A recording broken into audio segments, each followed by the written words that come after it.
The internally displaced persons in Mangalla have raised a concern about their living conditions at the camp. The IDPs spoke after a team from Kapu Africa organization delivered supplementary food in a bid to reduce humanitarian crisis at the camp. We do not have hospital. There is no food. We are hungry. No water and everything.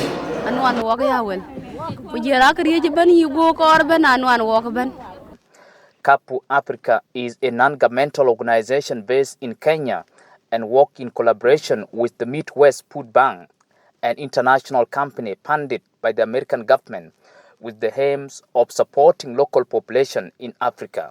Kapu Africa operates in Kenya, but we work in tandem with Midwest Food Bank, which operates all over the world to provide disaster relief all around the world. For 96,000 people, the need is great. We have delivered 28 tons of food, 28 metric tons of food, but still the need is great. So as we raise more funds, we're able to come back again. The flood-affected population camping in Mangalla is estimated to be 96,000, which Kapu Africa has described as a big number. I believe with people close to 96,000 that are gathered here, we've personally listened to the very heartbreaking stories, but one of the plea that I've just listened to one of the leaders is that they get 7.5 kilograms of food that needs to last them a month.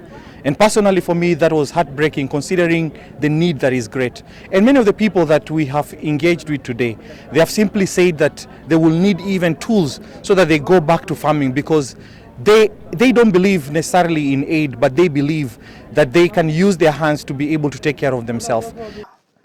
The IDPs in Mangalla are those who fled their homes in Jonglei State due to floods. The floods has destroyed most of the houses in Greater Jonglei State and other parts of the country, leading to displacement of thousands of people, whereas the living conditions remain exacerbated. We came here because of flood. We have not been getting enough food. There are no cards for food distribution, especially me. I don't have a card.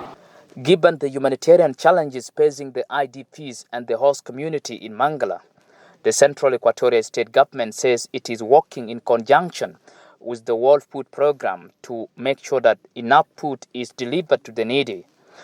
Our efforts as a state government, we are working to make sure that the people of Jungule who are being displaced by the flood are resettled. So the issue of the food, we are working it out through the food clusters with WFP, so that they are to make sure that all the people registered to be given food. Unfortunately, last year, some of the people have not been included to the food registration list. The food currently, which was brought by WFP, is only for those who are being verified by WFP. But we are working, make sure that all the people who are in Mangalla IDPs are to be given food according to the food ratio.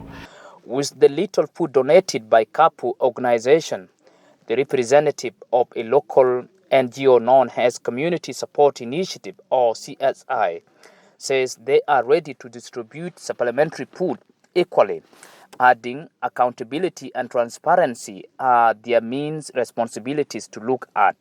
As a Community Support Initiative, we always have procedures for food distribution that are accountable and that are transparent. One way we are going to do this is, so far we have already designed some registration forms with selection criteria leveled on the forms. These forms will be distributed to the zones through the camp leadership, and as an organization we expect these forms back after the registration is done by the relevant community leaders. From there we will carry out the verification exercise upon receipt of the forms. A team will be set with the community leadership, with the CSI team, to verify whether people selected are the people that we targeted. And with this food will reach the most vulnerable and rightful beneficiaries. Last year, the Office of the Vice President for Gender and Youth Cluster invited the Saudi humanitarian team who came and spent 4 days in the country, as their mission was to assess the impacts of floods specifically on the local population whose houses had fallen in water. Although the IDPs have been calling on the government and well-wishers due to shortages of food, the office of the Vice President says it is grateful to receive a donation of supplementary food from Kapu Africa organization. Very grateful to have been able to finally brought these items that were donated to us by Kapu Africa to this camp in Mangalla. It's been a long road to get the food here. As you know, the Vice President has been knocking on so many doors and asking all of our partners to help not just the IDPs in Mangalla, but all the vulnerable and suffering people of this country. It's particularly here in Mangalla, they brought us some food-dense nutrients and foods that would be very helpful, especially to the people here who have limited resources and need the nutrients and the energy items. So we're so grateful to have been able to finally bring these items. But I must say that our work does not end here. The food items that we brought are far from enough. It's like a drop in the ocean of what is needed, and we can see since the last time we came here, the camp has expanded. There are a lot more people here, and as the camp expands, so does the needs of the people. Abraham Aken, SBC News.